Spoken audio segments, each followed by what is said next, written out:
YouTube family welcome to my new vlog. આજે આવી ગયા છીએ એકદમ સરળ રીતે અને સ્વાદિષ્ટ રવાના શીરાની રેસિપી લઈને। ખાવામાં ટેસ્ટી અને મીઠાશથી ભરપૂર રવાના શીરાની રેસિપી બનાવવા માટે સૌપ્રથમ તો લઈ લીધો છે રવો। રવાને એક વાટકામાં લઈ લીધું છે અને તપેલી લીધી છે। તપેલીમાં નાખ્યું છે આપણે ઘી। હવે ઘી એકદમ સરસ ગરમ થવા માંડ્યું છે તો એમાં એડ કરી દઈશું આપણે રવો। હવે ઉપરથી નાખીશું આપણે તેલ। અહીંયા આપણે રવો મિક્સ થઈ જાય ને એટલું લેવાનું છે તેલ અથવા ઘી, જેમાં બનાવવું હોય એમાં। બંને મિક્સમાં પણ બનાવી શકો છો, એમને ઘીમાં પણ બનાવી શકો છો અને તેલમાં પણ બનાવી શકો છો। જેટલો રવો લીધો છે ને એ જ માપથી આપણે ઘી અને તેલ લેવાનું છે મિક્સ કરીને, અથવા એમને ઘીમાં પણ એ જ માપથી બનાવવાનું છે। તો અહીંયા રવાનું એકદમ સરસ પ્રવાહી થઈ જાય ને એટલું ઘી અને તેલ લેવાનું છે। બંને મિક્સ કરીને લઈ લીધું છે અને પ્રવાહી એકદમ સરસ બની ગયું છે। હવે ગેસની સ્લો ફ્લેમે આમાં બ્રાઉન કલર આવી જાય ને રવાનો ત્યાં સુધી શેકી લેશું, એટલે રવો આપણો કાચો ન રહીએ। તો અહીંયા રવાને શેકવામાં વચ્ચે વચ્ચે તો ફેરવતા જ રહીશું, જેથી રવો આપણો દાજી ન જાય। રવો શેકવામાં જેમ ટેક્સચર એનું ઢીલું રાખશો ને પ્રવાહી ટાઈપ, એ રવાનો શીરો ખાવામાં બેસ્ટ લાગશે। થોડીક જ વારમાં આપણા રવાના શીરાનું જે ટેક્સચર આવવું જોઈએ ને એ રવાનો ટેક્સચર મસ્ત આવી ગયું છે, કથ્થઈ રંગનું થવા માંડ્યું છે।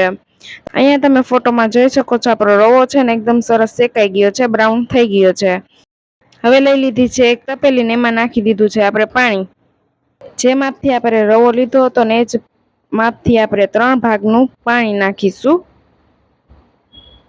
તો અહીંયા તપેલીમાં 3 ભાગનું પાણી એડ કરી દીધું છે। હવે એમાં નાખીશું એલચી। એલચીનો ફ્લેવર છે ને બેસ્ટ લાગે છે, તો એલચીને થોડી થોડી ખોલી અને નાખી દીધી છે તપેલીમાં। હવે આપણે મીઠાશ માટે લઈએ છીએ ખાંડ। જેટલો મીઠો બનાવવો હોય એટલી ખાંડ લઈ શકો છો, અને જે માપથી રવો લીધો હતો ને એ જ માપથી આપણે ખાંડ લેવાની છે પરફેક્ટ મીઠાશ આપવા માટે। અહીંયા મીઠાશમાં તમારે વધારે ઓછી કરવી હોય તો ખાંડ કરી શકો છો। હવે આ ખાંડને ઓગાળી લઈશું પાણીમાં, અને ગેસની સ્લો ફ્લેમે આપણે પાકવા જ દેવાની છે, જ્યાં સુધી ખાંડ ઓગળી જાય ને ત્યાં સુધી વચ્ચે વચ્ચે ફેરવતા રહીશું। તો થોડીક જ વારમાં આપણા પાણીમાં છે ને એલચી એકદમ સરસ ફૂલવા માંડી છે અને ખાંડનું પાણી ઉકળવા માંડ્યું છે। અહીંયા ખાંડ ઓગળે ત્યાં સુધી પકવવાનું છે।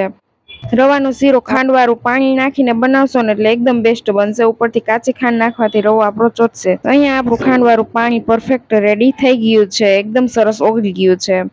હવે આપણે રવાના ટેક્સચરને ગેસની ફ્લેમની નીચે જ રાખેલું છે, જે શેકેલો રવો છે એ જ। હવે એમાં નાખીશું આપણે ખાંડવાળું જે પાણી ઉકાળ્યું હતું ને એ। તો અહીંયા એલચીનો ફ્લેવર છે ને ખાંડમાં ઉકાળવાથી બેસ્ટ આવી જાય છે। હવે આ પ્રવાહી આપણું રેડી થઈ ગયું છે રવાનો શીરો બનાવવા માટે। હવે ગેસની ફ્લેમે મૂકી દેશું અને પાકવા દેશું, એકદમ સરસ પરફેક્ટ રવાનો ટેક્સચર આવી જાય રવાના શીરાનો ત્યાં સુધી। અહીંયા તમારે ફૂડ કલર નાખવો હોય તો ફૂડ કલર પણ નાખી શકો છો। હવે આ ટેક્સચર આપણું ઢીલું છે, હવે પાકવા દેશું, વચ્ચે વચ્ચે ફેરવતા રહીશું।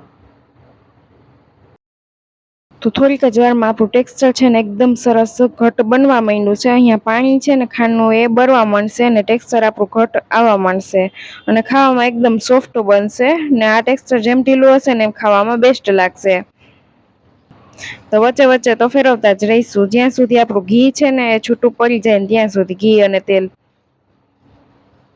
તો થોડીક જ વારમાં આપણું રવાના શીરાનું ટેક્સચર એકદમ મસ્ત રેડી થઈ ગયું છે। તૈયાર છે આપણો રવાનો શીરો, એકદમ બેસ્ટ લાગે છે ખાવામાં। હવે આપણે ઉપરથી નાખીશું ડ્રાય ફ્રૂટ્સ। અહીંયા ડ્રાય ફ્રૂટ્સ નાખવા હોય તો નાખી શકો છો, અથવા સ્કીપ પણ કરી શકો છો। તો ભાવતા ડ્રાય ફ્રૂટ્સ એડ કરી શકો છો। આપણે બધા ડ્રાય ફ્રૂટ્સ લીધા છે, દ્રાક્ષ અને ઝીણું ખમણ લીધું છે નારિયેળનું, રવાના શીરાનો બેસ્ટ ટેસ્ટ આપવા માટે। તો ડ્રાય ફ્રૂટને કરી લેશું મિક્સ। અહીંયા મનપસંદ ડ્રાય ફ્રૂટ્સ ઉમેરી શકો છો ભાવતા। તૈયાર છે આપણો એકદમ સ્વાદિષ્ટ રવાનો શીરો, એકદમ સરળ રીતે અને સ્વાદિષ્ટ રવાના શીરાની રેસીપી તમને કેવી લાગી કમેન્ટ કરીને જરૂરથી જણાવજો. અને આ વિડીયો ગમ્યો હોય તો વિડીયોને કરી દેજો લાઈક કરી દેજો, શેર કરી દેજો અને ચેનલને કરી દેજો સબસ્ક્રાઈબ, જેથી અમારા અવનવા સ્વાદ સાથે ફક્ત મિનિટોમાં જ રેસીપી બનાવવાના વિડીયો તમારા સુધી મળતા રહે. Like, share and subscribe.